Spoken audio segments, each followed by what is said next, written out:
विश्वकर्मा योजनेचं प्रशिक्षण कोणी पूर्ण केलं? वैजापूर तालुक्यामध्ये विश्वकर्मा योजनेचं प्रशिक्षण पूर्ण केलेले किती जण आहेत? हे 2च जण. जे मी जसं बोलत नाही तसे हात वाढत जातील का? आता एका डॉक्टर आहे, 3 जणांनी प्रशिक्षण पूर्ण केलेलं. आमच्या फायद्याच्या 4 महिन्यापासून पेंटिंग येतं. मी ते येतो. त्यानंतर 1 लाखाचं अनुदान कुणाच्या अकाउंटला जमा झालेलं आहे? 1 2 3 4 जणांचे.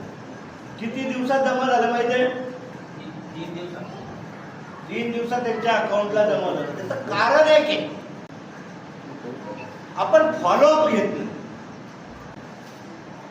मला आज सकाळपासून 4 फोन आले. वैजापूरच्या बैठकीला मी जाणार साहेब, ते असं झालं माझे अजून पैसेच नाही आले. मग संतोष बोराडेच्या बँकेत जाणार आहे.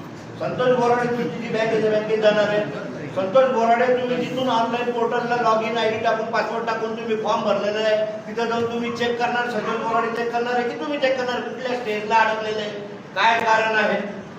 डेस्क 1 ला आहे की डेस्क 2 ला आहे? हे जरी तुम्हाला समजत नसलं तर ज्या केंद्रवाल्याकडे भरलं तुम्ही फॉर्म, त्या केंद्रवाल्याला म्हणा, हो आपली आजची स्थिती बघ कुठे, माझ्या अर्जाची स्थिती कुठे. तर डेस्क 1 ला असेल तर तुम्ही ग्रामपंचायत स्तरावरील असाल तर तुमच्या ग्रामपंचायतवरनं अप्रूव्हल मिळालेलं नाही. डेस्क 2 वर असेल आणि अनेकांचं दुसरी गोष्ट, अनेकांचं प्रशिक्षण झालं पण पैसे आले नाही. त्याचं एक आणखी गोष्ट, तुमचं सिव्हिल. आज सकाळच्या प्रकरणाचं चालू मध्ये मी निपटारा केला. त्यांना अगोदरची योजना खाऊन टाकली. इकडचा फॉर्म भरला होता साहेब, ट्रेनिंग मी झाली, सगळं झालं पण पैसे झाले नाही मध्ये.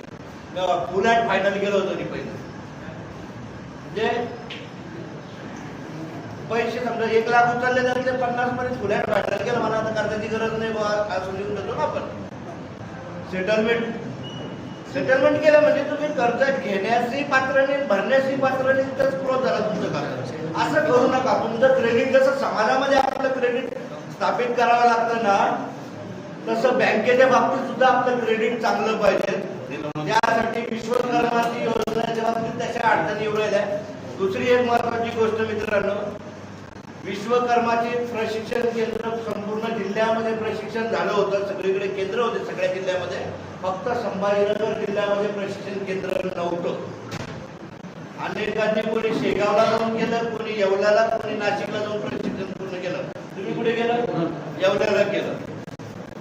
इतके फोन चालू होते जिल्ह्यातून. शेवटी कन्नडचे आमदार, फुलंब्रीचे आमदार, कलेक्टर साहेब, स्वामी साहेब यांच्या भेटी गाठी, निवेदन देणं, चर्चा करणं करून सनी N6 ला एक सेंटर चालू झालं प्रशिक्षण केंद्र. आणि दुसरं आता मकबऱ्याकडे सुरू झालेलं आहे. मकबऱ्याकडे सेंटर सुरू झालं तर आपण इतके बुद्धिवान आहात, मला नावं ठेवायचे नाहीत, पण प्रशिक्षण चालू असताना त्याच्यामध्ये तुम्हाला प्रशिक्षण भत्ता सुद्धा भेटतो. काही ठिकाणी तुम्हाला जेवण भेटतं. तिथं जेवण भेटतं, चहा भेटतं, कॉफी भेटतं. तिथं तुम्हाला भत्ता भेटत नाही. तिथं जेवण, कॉफी, चहा भेटतं ना, भेटत नाही ना, त्याचा भत्ता तिसऱ्या चौथ्या दिवशी तुमच्या खात्यावर जमा होतो. 4-4.5 आपण थोडस कंट्रोल मध्ये राहायचं. कारण प्रशिक्षणासाठी एकच केंद्र नव्हते, पण आता सुरू झाले. केंद्र सुरू झालं संभाजीनगरला. एका पट्ट्याचा मला फोन, भाऊ इथं जेवाची व्यवस्थाच नाही. कारण 10 वेळ मला फोन केला की भाऊ केंद्र चालू होणार आहे, केंद्र चालू होणार आहे. शेगावला नाही म्हणते, जान झालं माझं काम नाही. त्यानं मला सांगितलं आणि जेवण केलं होतं त्याच्यावर. अरे म्हणून तू जेवायला गेला की ट्रेनिंगला गेला?